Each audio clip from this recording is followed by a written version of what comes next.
Indo British advanced pain clinic నొప్పి మాయం surgery దూరం ఫర్ అపాయింట్మెంట్స్ 9155515563. అయితే ఇక పెద్ద మీటింగ్ పెట్టినాం. మీటింగ్ పెట్టే చెప్పినాం ఇట్లా కరువు దాడి చేస్తున్నాము గోడాన్ మీద. అందులో దాడి చేసినాక ఎవ్వరు వాళ్ళు ట్రాక్టర్లు వేసుకోవాలని ప్లాన్ చేసినాం అన్నట్టు. ప్లాన్ చేసిన తర్వాత అన్న ఎర్ర సత్యం అన్న కూడా ఉంది అప్పుడు. ప్లాన్ చేసిన తర్వాత ఇక వెళ్ళిపోయినాం. వెళ్ళిపోయిన తర్వాత అన్ని కరువు దాడికి పోయినాం. కరువు దాడి చేసినాం, అన్ని లారీల్లో నింపేసిరు. జనాలం వేల మంది వచ్చేసి ఎవరిళ్ళలో వాళ్ళకి ఏ ఊర్లో పేదోళ్ళు ఉంటే వాళ్ళకి అందరికీ ఇచ్చేసిర్రు. అన్నీ సగం బడి అయిపోయినాయి. ఒక్క లారీ పట్టుకుంది సార్. ఆ లారీలో మేము వచ్చేది ఇంటిని.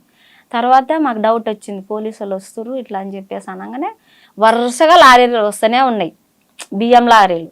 ఇంకా వస్తుంటే మేము ఇంకా పోలీసు వాళ్ళు వస్తారు అనగానే మేము దిగి మళ్ళీ ట్రాక్టర్లో పోయినాం. ట్రాక్టర్ ఫాలో చేశారు పోలీసు వాళ్ళు.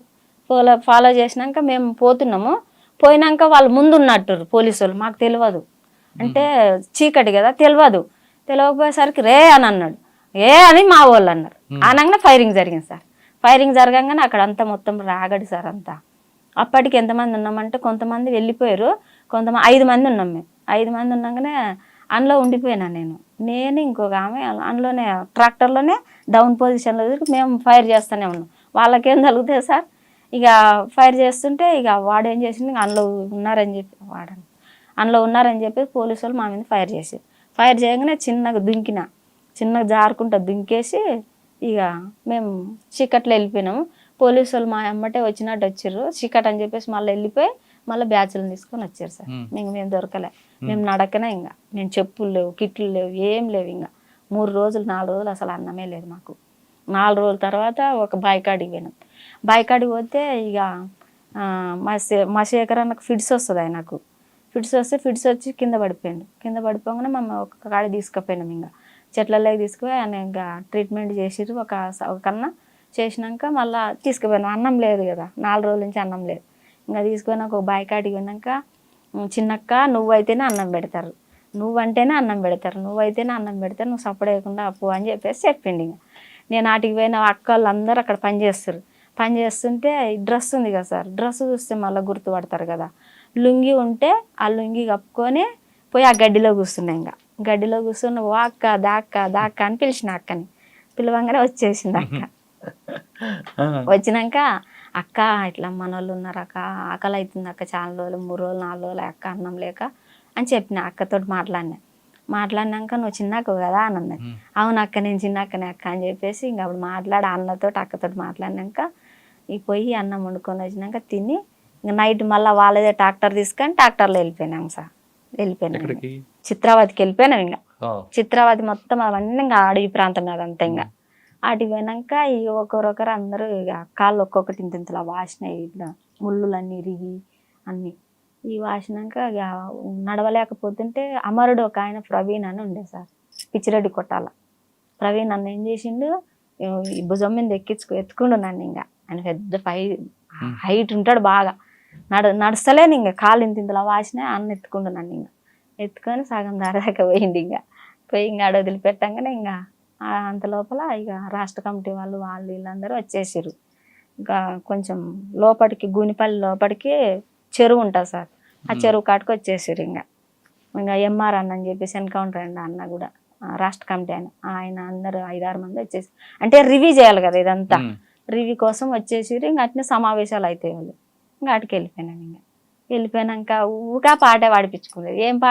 ఏం పాట సార్ అంటే మీ త్యాగం పాడు నువ్వు పాట అని చెప్పేసి వాళ్ళు పాడించుకునేది. రాష్ట్ర కమిటీ వాళ్ళు ఎంఆర్ అన్న, కృష్ణన్న అని ఉండే, పుట్టిముని చనిపోయింది రాష్ట్ర కమిటీ సభ్యుడు. ఇప్పుడు స్టేట్ కమిటీలోకి వచ్చి ఆయన ఇప్పుడు రామకృష్ణ తర్వాత ఆయననే. పుట్టిముని చనిపోయింది ఈడ కొల్లాపూర్ దగ్గర. అన్న అందరూ ఇంకా పాట, మీ త్యాగం ఉన్నతమైనది, అది హిమశిఖరాల వంటిది, మీ ఆశయం శాశ్వతమైనది, అది కమ్మి నిజం తెస్తది, ఎండిపోయిన రైతు గుండెకు కుండలల్ల మెతుకులైనరు, దిక్కులేని రైతుకు మీరు తూరుపు దిక్కై నిలిచరు, వీరులు అమరులు మీరు, ఆదర్శమూర్తులు మీరు. మరి నీ గొంతు చాలా బాగుంది కదా, మరి సినిమాలో ట్రై చేయొచ్చు కదా. మీ త్యాగం ఉన్నతమైనది, అది హిమశిఖరాల వంటిది. మీ ఆశయం శాశ్వతమైనది, అది కమ్మి నిజం తెస్తది. ఎండిపోయిన రైతు గుండెకు కుండల మెతుకులైనరు, దిక్కులేని రైతుకు మీరు తూర్పు దిక్కై నిలిసెరు. నాగేటి సాలలు మీరు ఎర్రమల్లె పూలైనరు, మా గుడిసెలల్లో వెలుగులైనరు, మా గుండెలల్లో జెండలైనరు. ప్రసవించే తల్లి కళ్ళలో ఆనందపు చుక్కలు మీరు. ఆ పాటలతో ఏమ్మా? ఏడుపు వస్తుంది ఆ పాట. నీకే వస్తుంది, మాకు వస్తుంది. మా పాటలతో చేసావు కదా, మరి ఇప్పుడు వచ్చావు నల్లమలలోకి రాయలసీమ నుండి? అంటే అప్పుడు దిద్దుబాటు ఉద్యమం అని జరిగింది సార్. అక్కడ దిద్దుబాటు ఉద్యమం జరిగినప్పుడు ఎక్కడోళ్ళు అక్కడ వెళ్ళిపోయారు సార్ ఇండ్లకు. ఇప్పుడు శేఖర్ అనేట ఆయన కూడా అందరు పై నాయకత్వం మొత్తం వెళ్ళిపోయారు. జిల్లా కమిటీ మొత్తం క్లోజ్ అయిపోయింది. ఎందుకు అంటే దిద్దుబాటు ఉద్యమం జరిగి అక్కడ కుల వివక్షత అనేది జరుగుతుంది కదా, వర్గ పార్టీ అయిపోయింది. ఇప్పుడు ముఠా నాయకులు ఎట్లనో ఇప్పుడు పార్టీలో కూడా అట్నే అయిపోయింది. ఇంకా మా కులం అంటే మా కులం అని చెప్పేసి అయిపోయింది. మా లాంటి వాళ్ళం ఇట్టునే ఇంకా మాకు ఎందుకంటే రాజకీయాలు ఉన్నాయి కాబట్టి నిలదొక్కుకోగలం. మేము పార్టీ కోసం పనిచేయాలనేటోళ్ళు ఒక 10 మంది ఉంటాం అంతే. ఇంకా అందులో ఆ టైంలో మీకు బాగా ఫేస్ చేసిన పోలీస్ ఆఫీసర్ ఎవరమ్మా? ఎక్కువ ఆయనతో ఎక్కువ ఇబ్బంది ఉంటుంది. అప్పుడు తర్వాత ఇంకా అంజనా సింహ వచ్చింది. ఎక్కువ ఫోర్స్ చేసిందంటే ఆయన పేరు ఏమో ఉండే సార్, మర్చిపోయినా. ఇప్పుడు అంజనా సింహ తర్వాత ముందా? సార్ మురళి సారే ఏమో ఉండే. అంజనా సింహ గారికి ముందా? డైరెక్ట్ గా దళాల కాటికే వచ్చేది ఆయన. మఫ్టీలో దళాల దగ్గరికి కూడా వచ్చిండు ఆయన వచ్చిండు. నేను రాయలసీమకు ఏదో పండగ కని పోయినా. అంటే ఒక పండగ జరుగుతుంది సార్, అది శివరాత్రి అని జరుగుతుంది. అంటే అక్కడ వాళ్ళు మా వాళ్ళు పిలిపిస్తే పోతే అక్కడ ఇది పెన్నహోబిలం అని ఉంటుంది కదా సార్, పెన్నహోబిలం కాటికి ఆయన సెక్యూరిటీ వచ్చిండు. ఆ సార్ చిన్న కంటే నన్ను అప్పుడు దళాల్లో ఉన్నప్పుడు దళం దగ్గరికి వచ్చిండంట ఆ సారు. అప్పుడు చూసిండంట. తర్వాత కామన్ కలిసి ఇట్లా చిన్నక్క అంటే నేను అది ఇది అని అన్నాడంట. ఆ సార్ చూసి నువ్వే నా చిన్నక్కవి, ఎన్ని రోజులు చూడలే, చిన్నక్క అని పాపులర్ అవుతుంటే నువ్వే నా చిన్నక్క అని చెప్పేసి ఆ సారు మస్తు ఇది చేసిండు. అమ్మ మీ గురించి మస్తు తిరిగినామమ్మ మేము, అంటే ఎన్కౌంటర్లు చేయాలని కాదు కానీ మిమ్మల్ని మార్చాలని అది ఇది అని ఆ సార్ మాట్లాడింది. ఇంకా అదే ఆ సార్ ఎక్కువ ఫీల్డ్ మీదకే తిరిగింది సార్. ఆ సార్ మురళి సార్ అని. రాయలసీమలో భోజనాలు బాగుంటాయి, ఇది దొరకడమే భోజనం కష్టం, కానీ ఉగ్గాని బజ్జీ అలా తినేవాదా? ఉగ్గాని బజ్జీ అంటే ఆ ఏరియాలో పోలీసు వాళ్ళ నిర్బంధం వస్తుంది సార్. అప్పుడు పక్షాలు అవి దొరికేవా? నేను చేపించుకోవచ్చేదాన్ని దళాలతోటి. పోయి ఊర్లో పోతే నేను పిలిచినానంటే అసలు నన్ను పలకనోళ్ళు ఉండకపోయేది. నా గొంతునే లేచేది అన్నట్టు. అంటే నిర్బంధం బాగుంది సార్. నిర్బంధం ఉన్నప్పుడు దళాలకు అన్నం పెట్టేటోళ్ళు కాదు.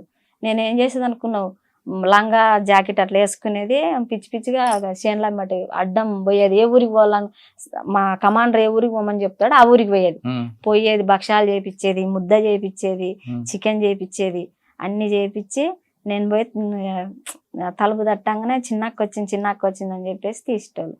ఇంకా లోపల పిలుచుకొని ఎవరన్నా అడిగినా కానీ మా అమ్మాయి మా అది ఇది అని చెప్పి అయినా గుర్తుపట్టేశారు నన్ను. చిన్నక్క గంతి అది ఇది అని చెప్పేది. చేపించుకొని పోయేది. నాకు అందులో ముద్ద ఇష్టం.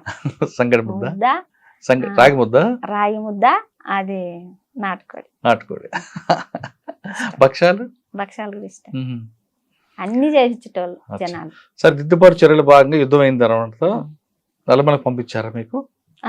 అప్పుడు ఎవరు లేరు సార్. ఇప్పుడు ఎర్ర సత్యం, నేను, జ్యోతక్క, ఒక 5-6 మిలిగినాం అంతే. అందరు వెళ్ళిపోయారు. ఇంకా ఈయన కమాండర్ గా ఈయన రాష్ట్ర కమిటీలోకి తీసుకుందరు. ఇంకా శేఖర్ అన్నని నల్లమలకు పోతే ఆయన కూడా వెళ్ళిపోయిండు. ఇంకా చెప్పా పెట్టకుండా చిన్నక్క అన్నం తెద్దాందా అని పోయి ఇంకా అక్కడి నుంచి నన్ను ఆడుకోస పెట్టిండు. నేను పోయి అన్నం వండించుకొని వస్తా అని పోయిండు. ఆయన ఎప్పుడు పోడు, నేనే పోయేది.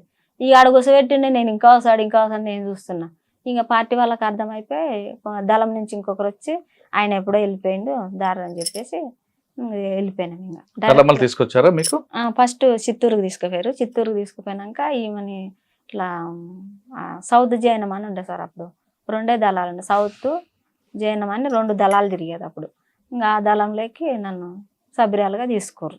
తీసుకున్నాక నువ్వు పోవాలని చెప్పేసి అన్నారు. అట్లనే అప్పుడు జైనం క్లాసులు జరిగినాయి. డప్పు రమేష్ అన్న ఒక సినిమా తీసినాం సార్. మేము ఒక సినిమా తీసినాం దాంట్లో, అంటే చంద్రబాబు పథకాల మీద ఆకలి అని చెప్పేసి ఒక సినిమా తీసినాం. దాంట్లో ఆ సినిమా కోసమే తీసుకుపోయారు. అటు నుంచి అది చిత్తూరు పోయినా, చిత్తూరు నుంచి కొయ్యూరు అమర్లు అని అక్కడనే కొయ్యూరు అమర్లు అని చెప్పేసి మా మహేష్, శ్యామ్ మహేష్ అని మురళి అని చనిపోయింది. ఆడ తెలిసింది మాకు. దాని పేరు కొయ్యూరు అమర్లు అని పెట్టుకున్నాం అన్నట్టు. అన్ని పాటలు రికార్డింగ్ చేసినాం. మళ్ళా తర్వాత సినిమా తీసినాం. ఇక 3 నెలలు తీసినాం సినిమా ఇక్కడ నల్లమల్లోనే మొత్తం. ఇంకా అక్కడున్న ప్రకృతి పూసిన పువ్వులతోటి ఇట్లా డెకరేషన్ చేసి చంద్రబాబు లాగా ఒక ఆయన, డ్యానల్ లాగా ఒక ఆయన, అంతా ఇంకా అట్లా తీసినాం అన్నట్టు. అది రిలీజ్ అయింది కొంచెం మొన్న దీంట్లో కూడా వచ్చింది సార్, యూట్యూబ్ లో కూడా వచ్చింది ఆ సినిమా. ఆ సినిమా తీసినాం. అంటే దానికి వ్యతిరేకంగా తీసారా? పాటలు కూడా పాడారు మీరు? పాటలు అంటే అందులో పాటలు వాళ్ళే కానీ చంద్రబాబు పాలనలోన రైతన్నా ఆ పాట, ఆ పాట మీద యాక్షన్ చేసుకుంటే తీసినాం. అదే నాంపల్లి స్టేషన్ కాడ రాజాలింగం వాళ్ళగా కాదు చంద్రబాబు పాలనలోన రైతన్నా నాయన్నా అంటే పథకాల మీద పోలీసు వాళ్ళు తిరుగుతున్నారు, జనాలు నెత్తటి ఏరులు వారుతున్నాయి మాయన్నా అనే పాట మొత్తం ఇట్లా స్క్రీన్ ప్లే లాగా చేసుకొని ఎవరి పాత్ర వాళ్ళు పోషించినాం అన్నట్టు. మస్తు ఉంటది ఆ సినిమా సార్. అది అది చూసినా కూడా కన్నీళ్ళు వస్తాయి. అట్నే స్టేజ్ మీద అది చేసేసినాం ఆ పాటకు. సినిమా అక్కడ నల్లమల్లికి ఎంతకాలం పనిచేసాము? నల్లమల్లో దగ్గర 3-4 సంవత్సరాలు. 3-4 సంవత్సరాలు తర్వాత మళ్ళీ ఇక్కడ మహబూబ్ నగర్ వచ్చేసి. అప్పుడు నల్లమల్లలో కూడా యాక్షన్ ఉన్నాయి కదా, మీరు ఉన్నారా ఎక్కడైనా? నల్లమల్ల యాక్షన్ లేవు కదా సార్ అప్పుడు. మేము మొత్తం లోపలే. ఇంకా నల్లమల్ల ఎక్కడ ఉండేవారు మీరు? ఎక్కడ పడితే అక్కడ మాకు ఇప్పుడు సమావేశాలు ఇవన్నీ అయితే కదా, వాళ్ళ దగ్గరే ఉండాలా మేము. అంటే రాష్ట్ర కమిటీ ఒక ఆయన బాధ్యుడు ఉంటాడు మాకు, మా కమాండర్ కు.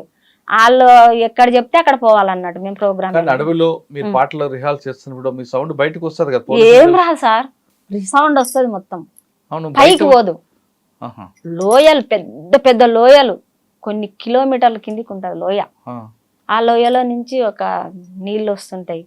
ఇంకా అక్కడ స్టే చేసేవాళ్ళం. ఇక వాటర్ ఉన్న కాడే స్టే చేసేవాళ్ళం. రిహార్సల్ పెద్ద వాడేటోళ్ళం కాదమ్మా. మీరు నల్లమలలో అడవిలో వంటలు చేస్తారు, పొగ బయట రాకుండా ఎలా చేస్తారు? రాదు, అనిపించదు. అది పొగ పైకి రాదు, అసలు పైకి రాదు. నల్లమల్లో మీరు ఉన్నారు మరి, అన్నప్పుడు పరిచయం మీకు? అన్న మహబూబ్ నగర్కి వచ్చినాక పరిచయం. అంటే అక్కడి నుంచి సౌత్ జైనం అని చెప్పేసి ఇక్కడ వేసిర్రు, మహబూబ్ నగర్ వేసి. మహబూబ్ నగర్ లో కొన్ని ప్రోగ్రాంలు ఉన్నాయి. మేము అప్పుడు చర్చలు, అప్పుడు ఫస్ట్ చర్చలు అయినాయి, మొన్న చర్చలు కాదు, ఫస్ట్ చర్చలు అయినప్పుడు ప్రోగ్రాంలు ఇచ్చినాం అక్కడ. మేము దగ్గర 15 మంది ఉంటుంది మేము ఆ టీము. ఆ టీంలో చనిపోయారులే చాలా మంది, కానీ ఇక ఆ టీం అంతా మేము రివర్ మీద, ఇప్పుడు వైజాగ్ వాళ్ళు ఉంటారు కదా చేపలు పట్టేటోళ్ళు, వాళ్ళ దగ్గర బయట గూడాల్లో, సెంచుగూడాల్లో, తర్వాత బయట మొత్తం ప్రోగ్రాంలు ఇచ్చేటోళ్ళం అన్నట్టు.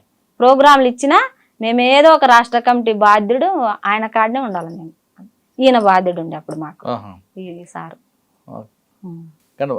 అప్పుడేం ప్రేమించుకోలేదు, పెళ్లి చేసుకోవాలి? ప్రేమ గీమ మనకు ఆవిడ తెలియదు ఇంకా. అంటే పెళ్లి చేసుకుంటా అని చెప్పారు కమిటీకి? కమిటీ ఏముంది అప్పుడు? చేసుకుందరు అని చెప్పింది, కానీ ఇక అంటే రాష్ట్ర కమిటీలకు ఒక్కరికే తెలుసు మేము ప్రేమించుకున్నట్టు.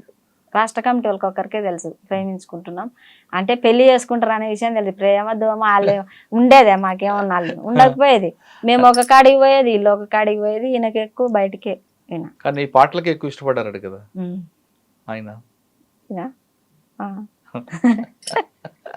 పాటలు రాస్తాడు కదా ఆయన. అదే ఆయన రాయడం, నువ్వు పాడడం. ఎందుకు మరి బయటకు వచ్చావు? నేను బయటికి వేరే పర్పస్ లో వచ్చినా సార్. మా సార్ చెప్పే కదా అప్పుడు, అదే టన్నుల వర్క్ జరుగుతుంది. దాని పర్పస్ లో ఈయన వచ్చేసిండు. ఉమ్. ఇంకొక పిల్లగాడు నేను ముగ్గురం వచ్చినాం. ఉమ్. ఇంకా శ్రీశైలంలో తర్వాత ఇట్లా వచ్చేసి మీతో పాటు ఆయన కూడా వచ్చారు.